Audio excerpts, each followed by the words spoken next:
Good evening and welcome everyone. It's a great evening and we've got some great thinking minds of our country, great empathetic thinking minds of our country on the panel with me.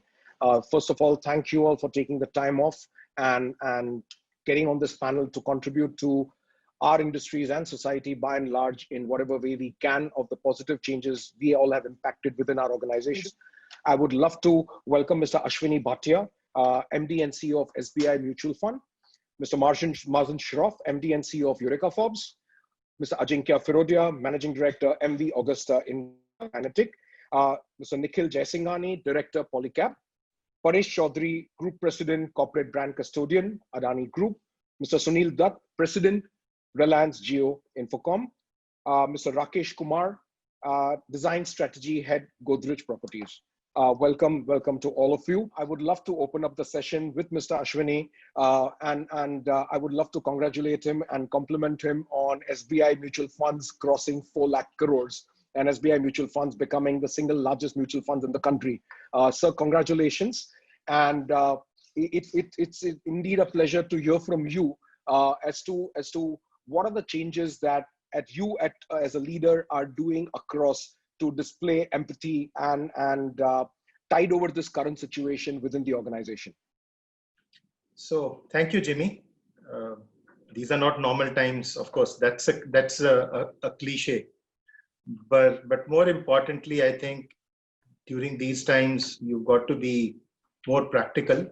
You've got to be progressive, and at the same time you've got to be pragmatic at all the times. Now this problem that is upon us came without warning.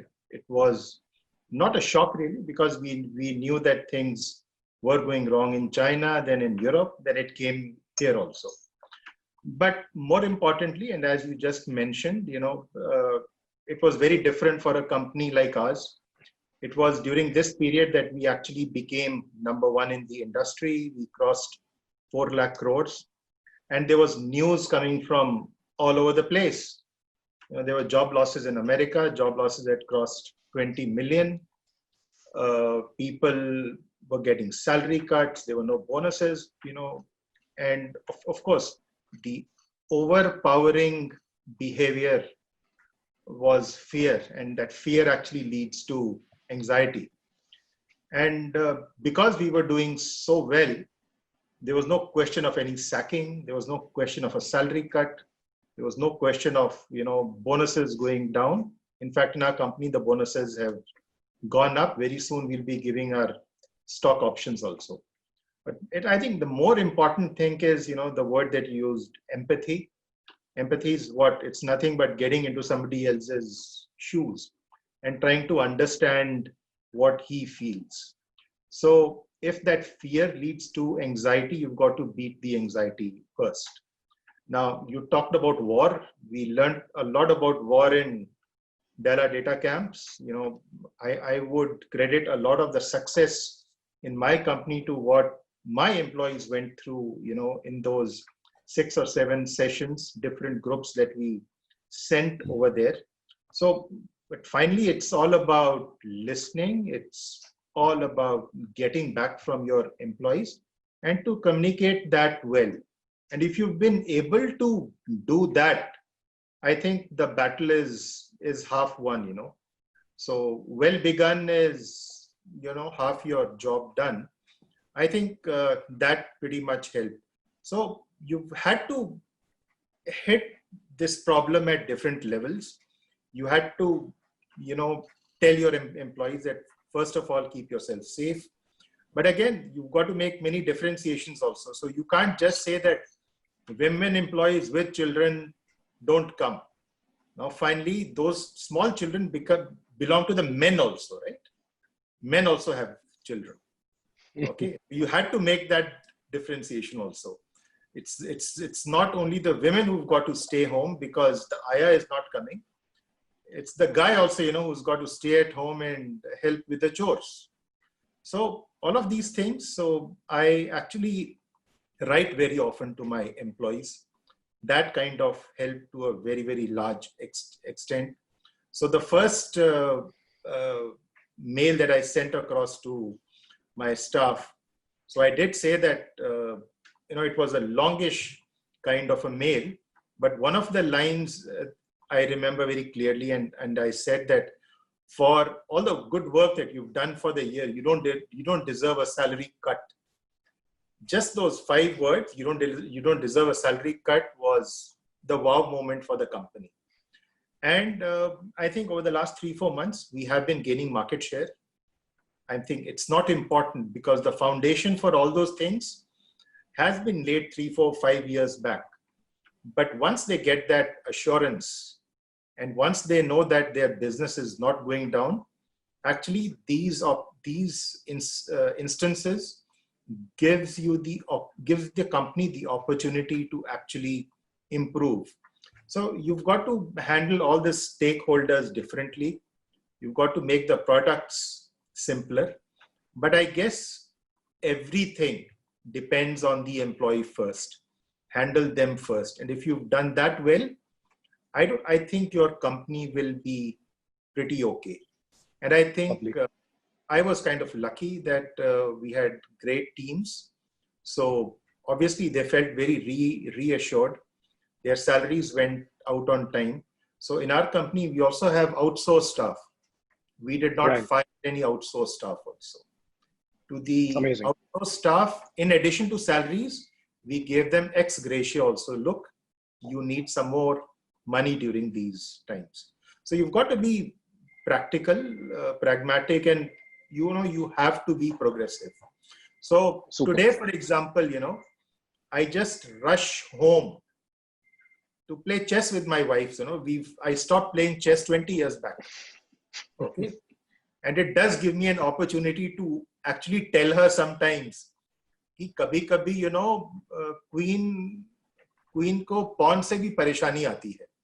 So, those things also go on. You can have lunch with family. You have dinner with those are family. The positives. Those are the positives. I agree. So, there are plenty of positives. So work will not be the same again. You have to work out of home. It's not going to be office and office. I love the way you related it across to a situation like war. So COVID is nothing but you're fighting a war within the organization.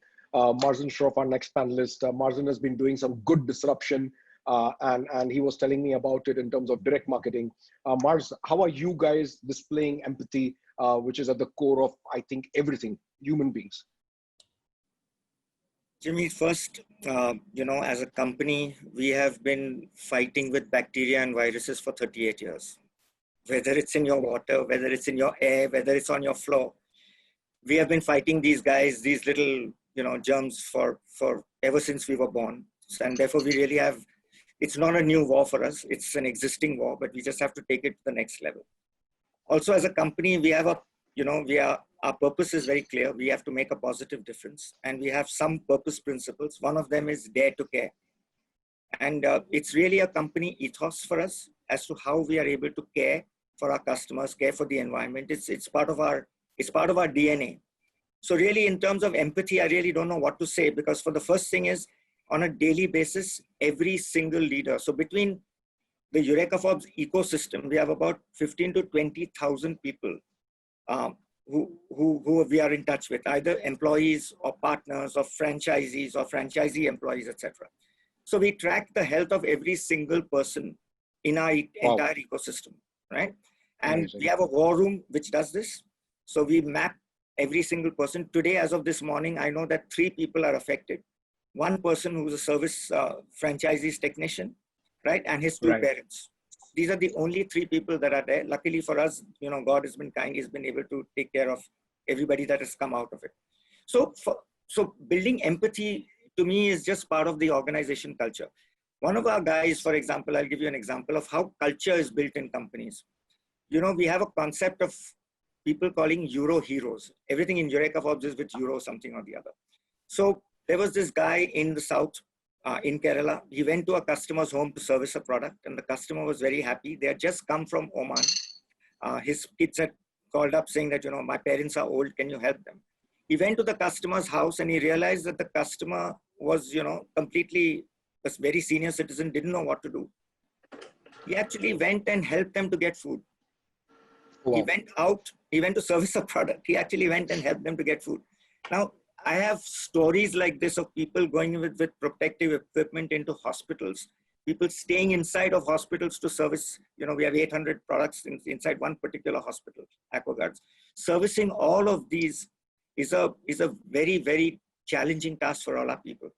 And Amazing. what we do is we don't do anything. At my level, I do nothing. I'm just in touch with my people on a daily basis. All I need to do is encourage the good work that is being done already. This is a time for humanity. This is a time for people to come together, stand together, and fight together. And all we have to do is catalyze that, because inside every human being is a good part of his body and his soul. We just fuel that inner That's what thing, leaders and it are just supposed goes to do. the next level. So that's really what Right. it is. It's about celebration of heroes that we create as a culture. Super. Something for all organizations to kind of imbibe and learn through. My next panelist, Ajinkya. I know. I was speaking to him, and he told me that they've innovated a new product within this time period. It would be lovely to hear from him. What kind of an innovation and disruption have they done, apart from he riding the MV Agusta brand in India? Thanks, Jimmy. Thanks for having me here. I hope everyone is safe. First, I'd like to speak about empathy, and I think my view on empathy is that currently this is the only situation where every person in the world is going through a similar reaction and a similar kind of feeling. And the way I'm handling empathy at my organization is basically talking to people. And it doesn't have to be about work, but everybody has different informations, everybody has different views, everybody has different concerns, but at the same time everybody's scared. At the same time everybody has their own solutions. So the more you speak to them, give them experiences that there were some cases here, that's how they were handled, cases there, this is what we should do, talk about politics, talk about stuff like that. People come out, and then what I've seen is that the entire organization goes through kind of a unified understanding on what is happening. Because then we are all talking the same thing, we are all thinking the same thing, some solutions are coming up, and then people, I'm not as fortunate as Mr. Bhatia. We deal into automobile, our industry is hit very badly, but because I was about to say the same. Yeah, I couldn't ride a bike for three months. Forget selling one or making any parts, but then people understand where the company is going. They're willing to contribute. They're willing to take ahead. They can see the long-term picture. And I think that's really helped in kind of coming to an understanding on how we should all deal with this situation. Of course, the worst is not behind. We continue to be at the peak, if not at a very, very high stage of the pandemic. So we have to continue to be careful, but it's going to be a nice long drawn battle. Coming to the product, yes, it's a very innovative product that we came up with during lockdown. It's called a warrior, actually, because since you mentioned it, a war, but we've called it a warrior. It's an ultraviolet room disinfectant. I have it right here. I don't mean to market it, but I got it just for this. All you That's do a very is, helpful product right now. Yeah, it's very good. You just put it in the room for 15 minutes. It kills 99.99% of all the virus and bacteria. Your room is completely sanitized. You're not leaving any corners. We have options like a handy that you can do it over things. You can put it in the car. We have a box. So it's very exciting. And some of the team who had more time now is focusing on marketing and promoting this. So it's kind of a social cause. So it's interesting in that way. So it's a lovely social cause, and is a disruption within the main line of business. It's literally an ancillary line. Yeah, it's completely different, but I thought it was the need of the hour. We have a company that makes electronics. We went ahead and did it. Now we are marketing it. So we are fighting the war against Corona. Super case study. Lovely. Thank you. Nikhil, I know you've been in the hot driver's seat and actually preaching you're practicing what you preach in terms of empathy and the close connection and the bonding that you're establishing throughout the organization. And I also know you personally that you are a person who believes in long-term strategy than short-term knee-jerk reactions, which is very often a bothering concern in corporate India for me personally. So would you like to elaborate as to how empathetically you're holding people right now? Well, yes, absolutely, Jimmy. I think, and firstly, in times like these, that's the most crucial thought I believe that anyone must have in organizations, right? We can't think of short-term effects, and especially short-term pain. People are already going through a lot. And, if you add to that pain, it just makes things worse. Actually, these are times to think about long-term sort of changes, right? So, for example, we discussed with our senior team, and it's not that, people were ready for cuts if needed. But we decided as a company that we won't do that, and rather spread a positive message. Now, what happens with that is once people are comfortable, then you reach that sort of, you have something extra that you didn't have before, and that's think time, right? And this is where the team actually then comes together, and you begin to think of long-term changes, and I think that's extremely crucial, right? There are a lot of things that we were so busy doing, and we didn't have time to do. And now when we sit with the team, we're talking about long-term changes, we're talking about long-term cost optimizations. Again, not cost cuts, not cutting the fat only, it's cost optimizations, right? You're talking about long-term digitization, right? You're talking about long-term strategy shifts. And I think that is what we did as a company, once people were comfortable enough. And it's amazing. I think because the more you communicate these things with the team, the more you ideate, then everyone becomes part of the process. And then the ideas that come out are not just ideas, you can actually go into implementation. Super. That's the core of design thinking either ways. For innovating and disrupting in any which way. It's the first communication and discussions that start off and trigger it. Lovely. Paresh, you are also man in the hot seat. You are the brand custodian for Adani Group, and Adani's got diverse interests across, from airports to mining to food grain distribution. And I'm sure a strategy that's applicable from an empathetic point of view for employees in one organization within the group may not be applicable to the other. So how do you still keep the empathy DNA at the core of the organization and still deliver results which impact human lives?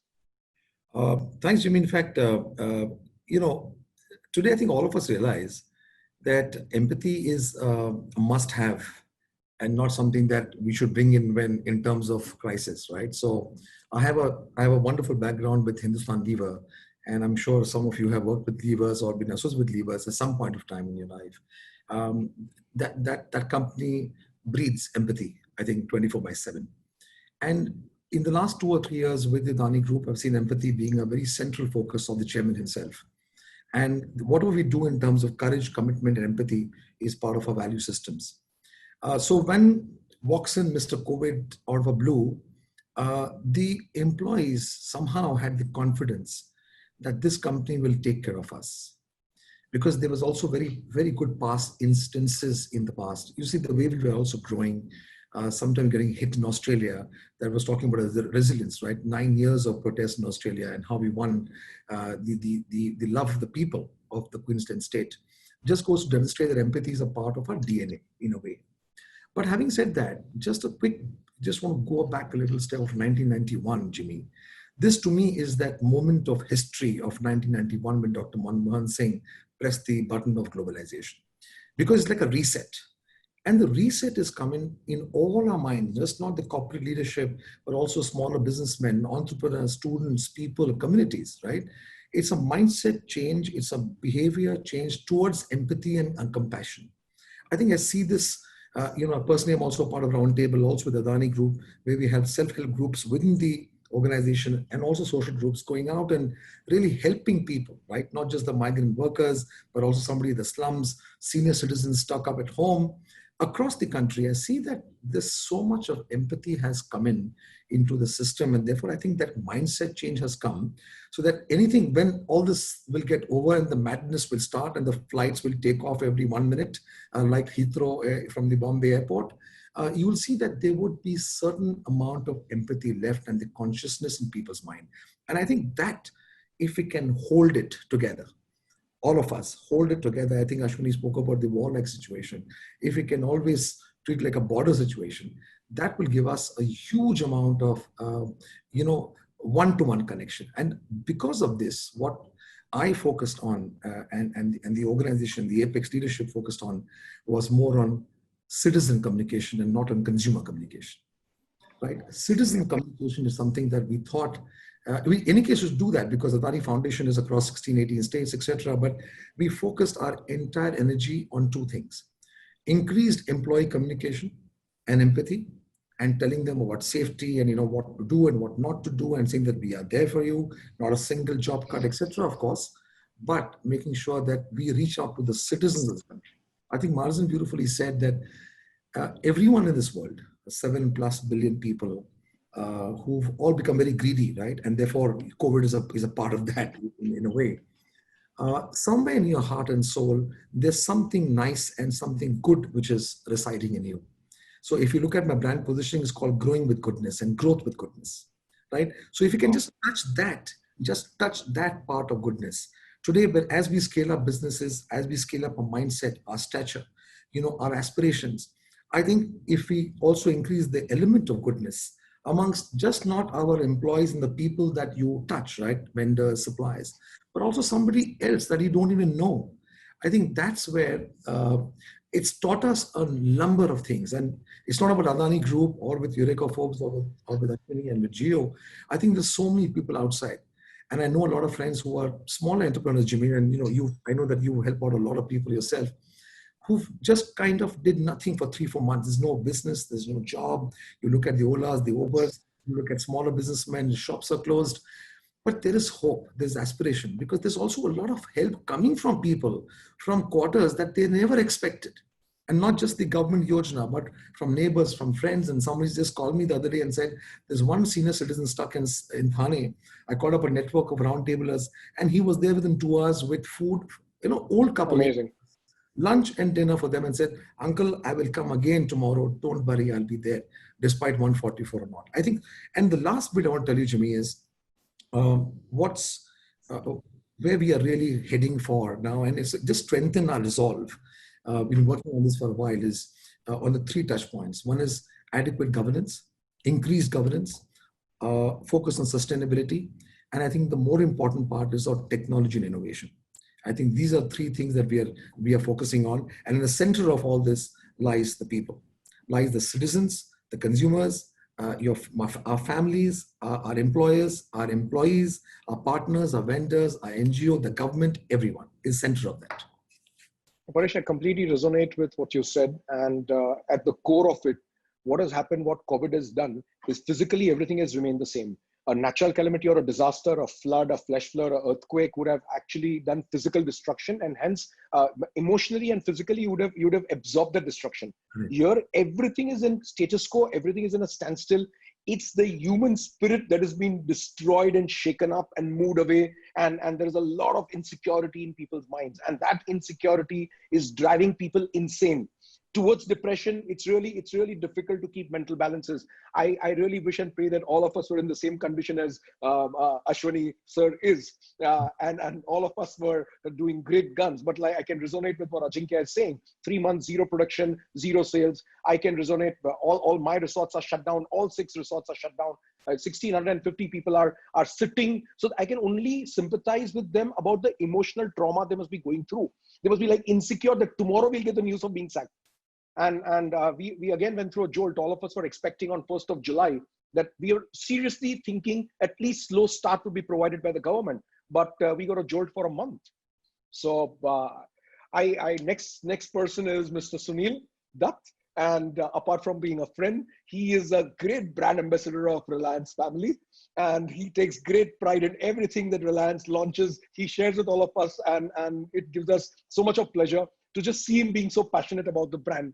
Sunil, we just heard the news yesterday that Reliance is also launching the video app, which will be replacing Zoom, the platform we are on currently. So how within the Reliance group are you championing the cause of empathy for people? Yeah, hi, Jimmy, and everybody. I think, as everybody's been speaking, empathy really is not something that, you just come up with one day and suddenly decide to adopt empathy and, showcase to the world. It has to be in the DNA.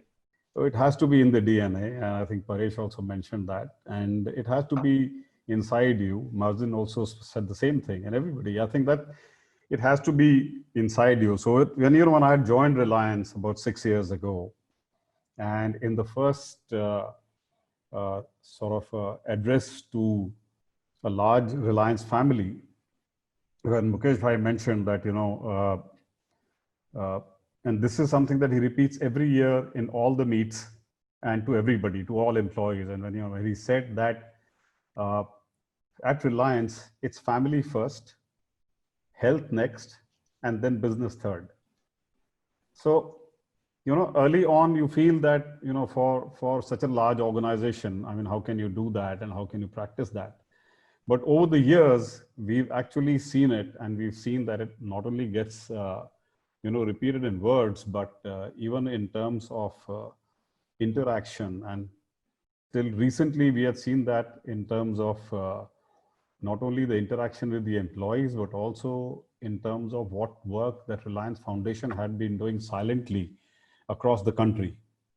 Now, COVID situation has actually brought in a very new sort of a dimension for everyone. And as an organization, we saw the demonstration of this word empathy, or I would say manifestation of empathy, in several ways, starting with whatever financial contributions to different government organizations was one part.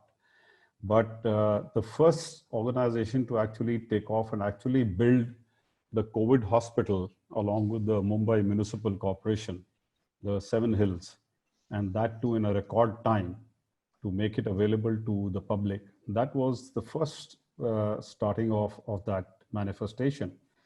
And then in terms of the fact that, there were something like more than 5 crore free meals, distributed to the needy people across the country.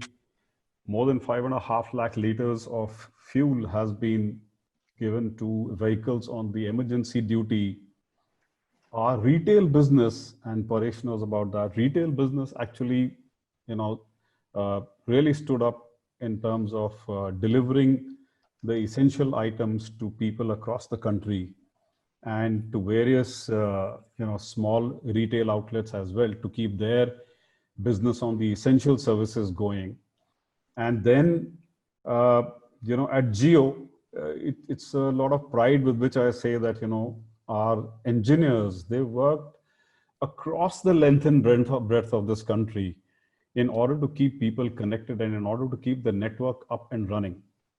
So even at times when people were under complete lockdowns to curfew-like situations, to people who were in sub-zero temperatures in certain parts of the country, our engineers were actually working round the clock.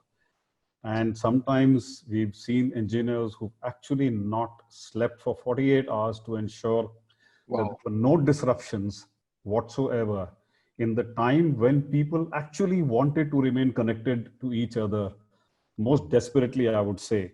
And I dare say, sometimes I feel, I know I'd say it with a lot of pride that, if it had not been for Geo 4 years ago launching our services, and if something like that had hit us at that time, I wonder how people would have coped up. I know India has a lot of strength and resilience amongst people, but in order to remain connected to entertainment, to information, to education, to health services, to financial services, all of it while you're actually sitting at home or working at home was one huge task, that has got accomplished because we've been connected to each other. So it's not just about what we've managed to do at Geo in terms of keeping people connected to each other, but also, for our own employees, the first thing that we launched was a symptom checker on a daily basis, to keep lakhs of employees, updated in terms of health. And then we extended that to our partners, our vendors, our associates, to everybody, and not just extended it, but actually went ahead to the extent of explaining how to use it and the importance of using it. And if somebody was not using it, then to actually contact them and say, this is meant to keep your own health updated so that we can take the right actions at the right point of time. I remember when display. Mr. Mukesh Ambani had gone and said that, you know, if somebody has to be flown across the country from the family of Reliance and its partners, you know, we would do that. You can use my personal plane to do that. So it takes a lot for somebody to be able to drive it to that commitment level. And then, you know, we've also, for our own employees, we've launched various initiatives. You know, I personally hold a meeting with our employees at different states and in the own NHQ staff who've been operating out of home. Once in a month, I do that with everybody. And the first thing we need to do is to check on the health. And then also because, you know, as people mentioned, you know, people are under pressure at all points of time. People are under psychological pressure, huge psychological pressures. So at that point of time, it's important to, you know, recognize a few things, so let the pressures be released. So there are people in these meetings who've shared, you know, what they're doing at home. There are my colleagues who are running a marathon inside their home for 21 kilometers, 42 kilometers. There are people who are skipping. There are people who are baking. There are people who are painting. There are people who are singing.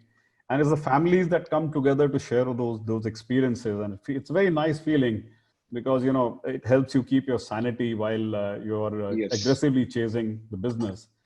And of course, there are initiatives like Khayal Rakhna, wherein we bring in the yoga experts and mental health experts to talk to our people, our employees across the organization. So we are actually doing a whole lot. While we are supporting our people, we are also aggressively pursuing our business, and we're not letting that go at all. And in fact, not just pursuing it, but growing it as well. So I think it's a good balance that we managed to achieve. But as I said, you know, it comes from within, and it has to then keep spreading across. It's not just a word. One thing during the migrant labor crisis, I kept telling myself that I thank Geo for it, and I think the Reliance family needs to be thanked for it. One India plan. If this was not there, imagine the plight of the poor migrants. Today they have one number and one India plan. They can go back to their hometowns, and they'll still not be billed on roaming and come back. But hadn't Geo got this one disruption in our Indian telecom industry, today the lakhs and crores of migrant labor would have suffered one more thing. And the only thing that really connects these laborers back to their jobs is the mobile phone. So it's really a blessing in disguise that the Geo families have done for the country, and I really appreciate it. My last panelist, Rakesh, thank you for being patient. And I know you come with a hardcore design thinking background since you are the head design strategy for the Godrej group. So let me tell you that my introduction to design thinking had happened way back in 2006 with Jamshed and Nisa Godrej being a part of my team when we did an IDEO design thinking 3-day session together. So it was, I know that Godrej family and especially Nisa and Jamshed, both of them for that matter, have empathy within their DNA. For them, it's like ingrained into them, and design thinking principles have been ingrained into them, and they've really amazingly turned the brand around for the better in a lot of ways and a lot of directions. I'm sure you have a lot of things up your sleeve that you consciously do using design thinking, using empathetic manners of thinking within the organization. Could you elaborate on it? So thank you, Jimmy. I resonate with what Sunil and Paresh said about empathy. Empathy is actually has to be the DNA of your organization, not something that can be invented because you're in an adverse situation. So going back to our founding father, Mr. Ardashir Godrej, you know, when in 1897, when there was a lot of crime in India, he actually invented locks. And that is how we live with the legacy of Godrej, and all of us, it's a household name. So that DNA and culture has actually continued. And just to say how empathy is percolated in our system, basically we are very, very customer centric. Because if you solve that problem of understanding customer, and that empathy defines, you know, understanding others, understand and share the feeling of others. So this is something that because of the group and its background in FMCG, we have followed that same culture in Godrej Properties. So basically our design, actually entire organization revolves around providing joy to customers. And we have a different metrics of defining what is joy. And if we can bring that, then actually the whole ecosystem evolves around it. And this is something that we have done as part of our core business. And in terms of being sensitive to design or providing what customers want has helped us make our product better over time. And we also have a customer-centric team that actually handholds all the customers after the flats are handed over.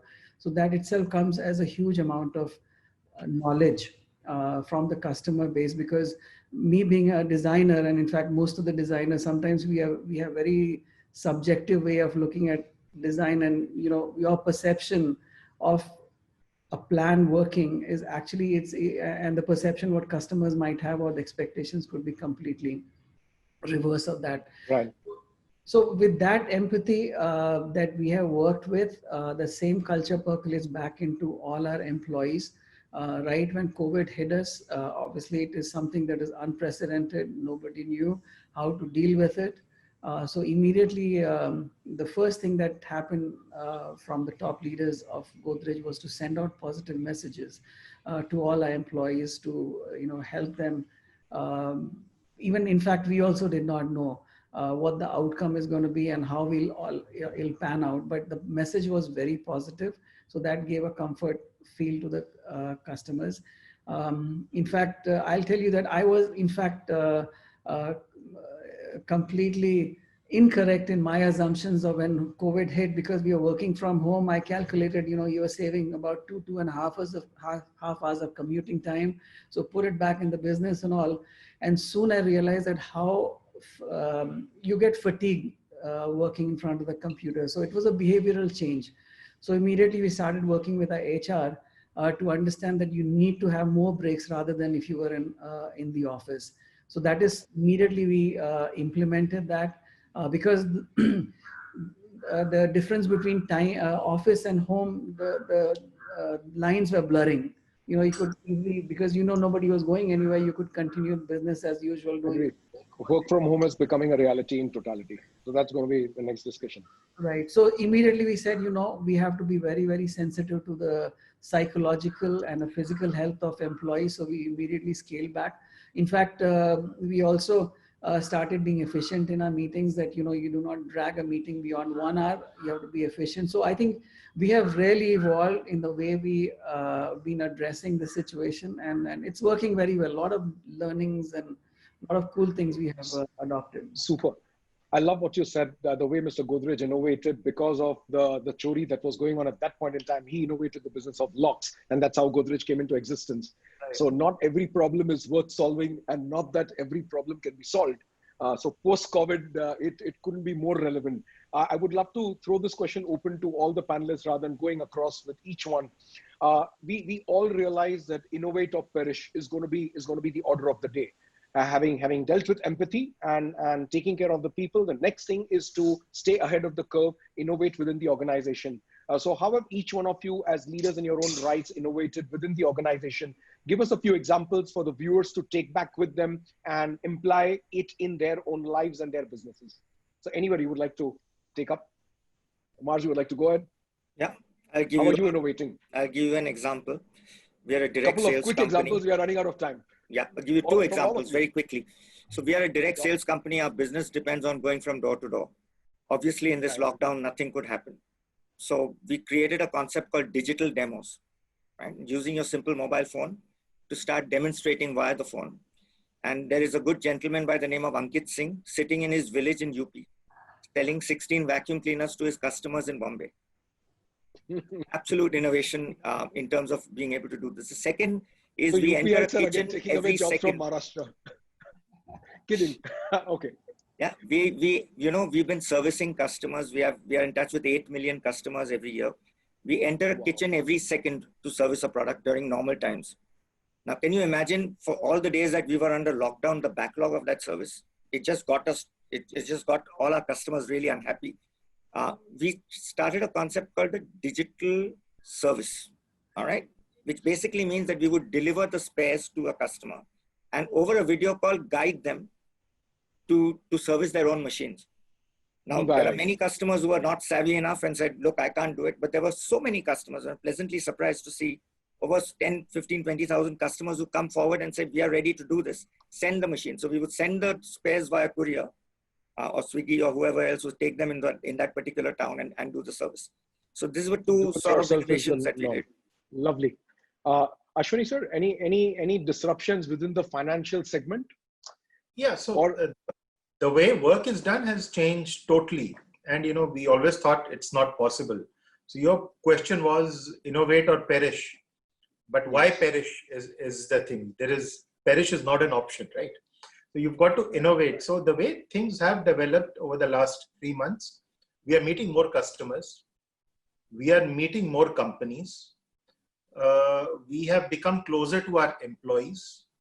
There are more contests within the company. We've seen so much talent. People dance, people sing. There have been contests around that. People have become closer to each other. So, if you pick up every segment or any segment, I think there has been improvement at every level. And I would say that productivity has improved. So just as most of the panelists were saying that things have improved, yes, sitting in Bombay, we have sold our products to somebody sitting elsewhere. And now these calls are not on the phone, but on the video. Yeah. Okay. That dynamics have completely changed. Yeah, all that has changed. So we know, for example, in our company today, who's a good communicator. So you can change the job accordingly. And very frankly, I mean, sitting here today, our costs have come down. Profitability is up. So when we list, please buy our shares. Paresh, you were saying something? I was just Nikhil, saying, I think you also wanted to speak. Being an infrastructure company and setting up world-class infrastructure for nation building and also in international markets, you've got no other option but to make it world-class, right? So you get machine learning tools, you got AIs, etc. But what's got us thinking now, if you know that we just won 6 airports, right? One bids for 6 airports, and we're supposed to take up 3 airports sometime in April and May, and everything just kind of closed down. That's given us a little more additional time, thankfully, for the business CEOs and for the entire team to collectively come together and basically enhance the whole process of touchless security check-ins, for example. So minimal physical touch at the airports. I mean, once we open up, we're going to take now. We can take over in November, and it'll take us a few months to implement those. But facial recognitions, touchless, completely touchless security check-ins. We're going to have equipments, and we're going to have absolutely world-class stuff for safety and for security. And that is going to help us to, get more aspiration, more people to come in and say, I feel safe here, and therefore, let me have. And what will also happen, Jimmy, is once we have these 3 airports, we're going to be 1/6 totally. You will see other airports, private operators who are coming in now. Emulating the best practices across. Best practice. Sure. And also the AI will also start using that because the people are going to start asking for it. And there are multiple things that we're doing. For example, agriculture, if you look at Adani Agri, we had to lift because of COVID about 30 to 40 million tons of food grain. And the government said we had to use automation and technology to make, which takes 500 people, 500 laborers and 500 staff to move that goods. It took us less than 10% to move that and fed 60 lakh people across 5 states. Amazing. That's disruption. Nikhil, quickly, would you like to share with us what are the key things that you are driving within the organization to disrupt? Yeah, absolutely. So Jimmy, I think so we do, I'm not going to talk more about product innovation, but I think, times like these, we realize that, how do we sort of become super responsive to our customers, right? And, this basic technology has sort of just propelled that to a different level. We've realized how our sales or revenue have shifted from urban centers, to sort of rural India or tier 3, tier 4. And it's amazing that, now with basic technology like this, we're keeping in touch with those customers. We're constantly communicating with them. And I think, even within the teams, people really want to change, but they don't like to be changed, right? They don't like to be asked to be changed. There's resistance towards change. That's where the issue comes in, right? But at times like these, people already have some sort of an acceptance because things have changed around, right? And this is when you propel some of that. This is where you propel that sort of communication. This is where, so that's what we did. And we changed the whole way communication to our customers, with our teams to our customers happens. People are already vulnerable. I agree. Completely. People are already vulnerable, and their acceptance towards change, they wouldn't give any resistance. They'll come out of the silos faster. So the company's strategy and people's acceptance towards it, that gap just sort of reduces so much more that things become very easier to implement. Execution of strategies almost becomes spontaneous, and that's one of the changes. Ajinkya, quickly. So what's happening with MD Augusta? Is there a different strategy for sales now? Yeah, there is a completely different strategy. This lockdown for the super bikes, everything is totally on a standstill with the new homologation rules. Coming back to innovation, what I was trying to say is that what we did was, we had an electronics company who made this new product, but they don't know how to sell it because they've never sold it in the market, B2C. Whereas I have this MV Agusta team who knows how to sell products to customers, but they don't know how to sell anything other than motorcycles. So I tried to put them together so that this team makes and this team sells. Everybody's busy, everybody's learning something new, and they're keeping busy and they're coming up with ideas till we get the new bikes rolling in, which should be 3-4 months from now. So Mars, you're going to get competition in direct marketing, huh? I'm going to message him next to tie up with him. Look forward. This is the age of collaboration. Great coming out of this session. Sunil, is there anything in particular that's happening at Reliance which is just innovated within this COVID period and which is being rolled out?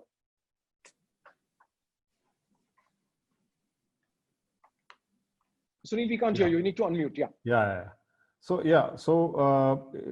there are several things actually at Reliance that what we are doing in terms of innovation, because innovation we feel is it's related to people, it's related to product, it's related to processes, and given that we are in a very agile industry, I think we need to be always a step ahead in terms of our agility.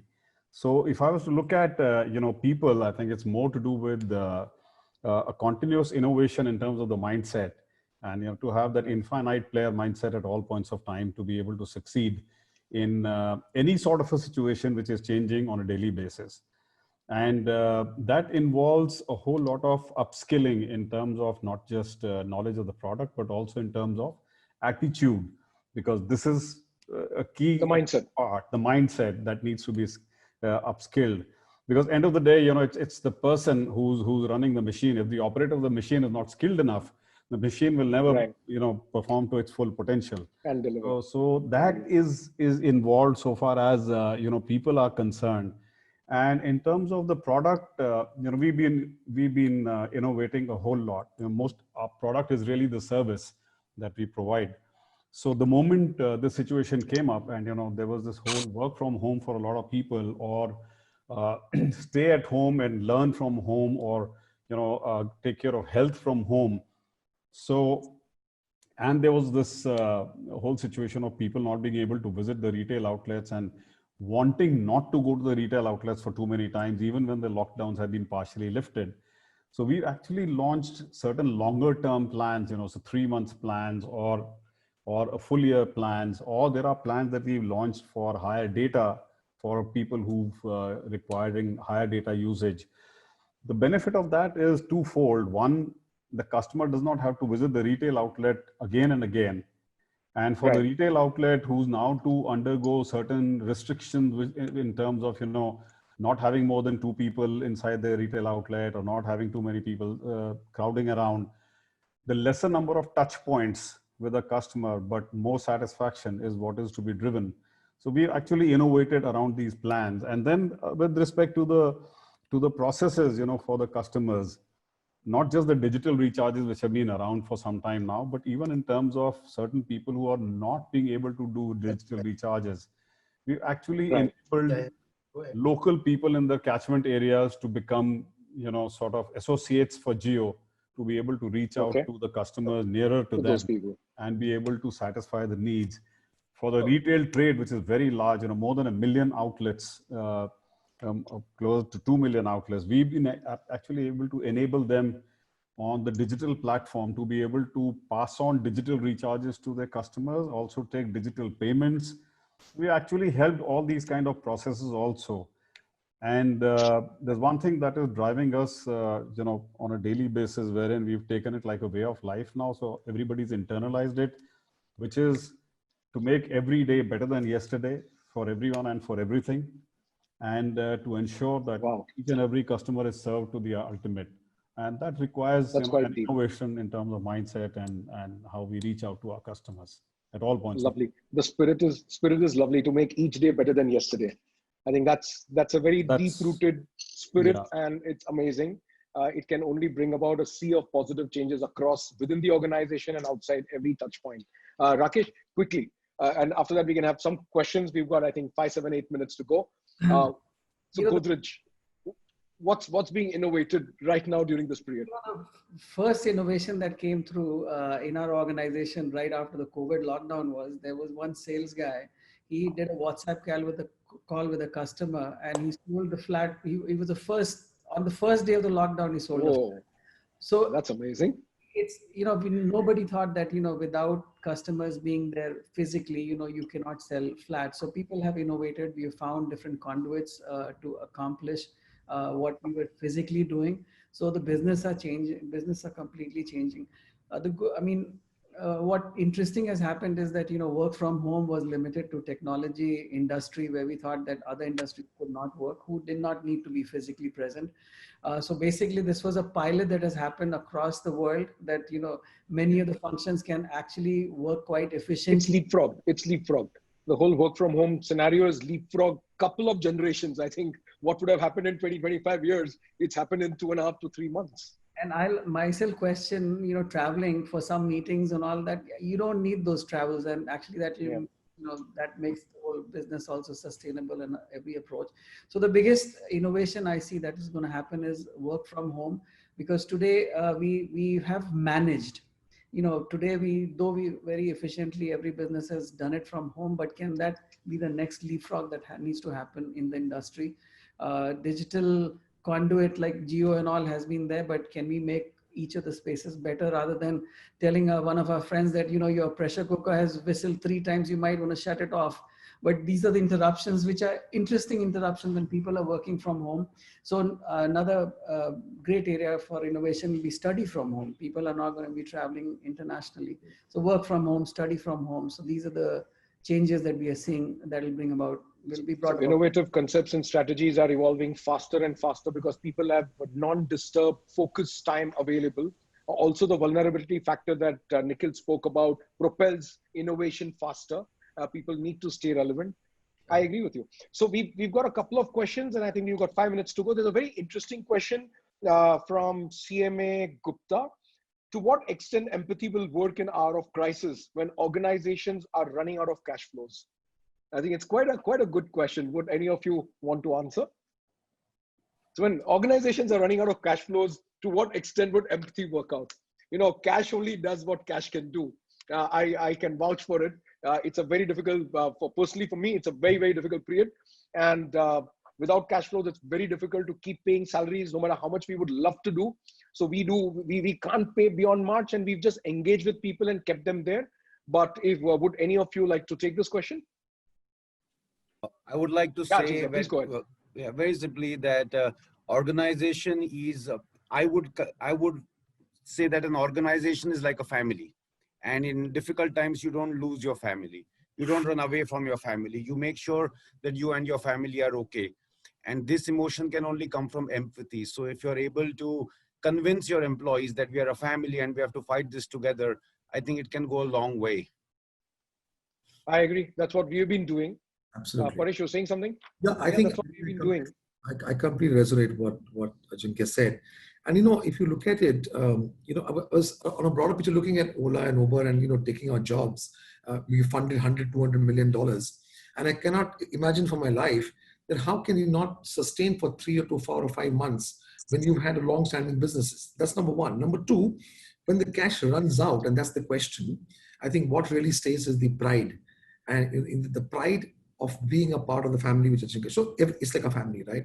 And if he doesn't feel like a part of the family and said, you know what, I know he has a problem, my father has a problem, and I will not desert him because I know he has a problem, but I will have to stay with him till this lasts. And how long will it last is a question that I think every son has to answer.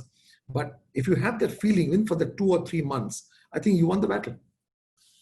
Paresh, I agree with you, but a couple of industries, also very industry specific, a couple of industries, and I'm now talking for the voice of hospitality industry, the margins are so narrow and the repayment schedules instead of 20 years in India, somehow in the financial segment have been 10 years and 12 years, which is the maximum. That's where the industry is suffering. The industry has no liquidity whatsoever. The best and the biggest of brands, and there's complete uncertainty. You do not know when you're going to open your doors. Even if you open your doors, for how long will you open your doors and again shut down because there are cases within your resort or your hotels. So hospitality industry, it's a bloodbath, and it has got absolutely zilch from the government so far.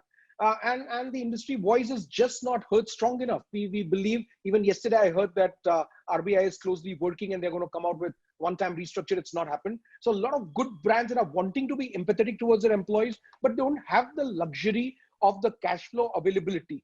And it's inherent because the way the structuring of loans has been done in India for hospitality has been completely wrong. It's opposite of the world. Globally, it's 20 years. India, it's been 10 years.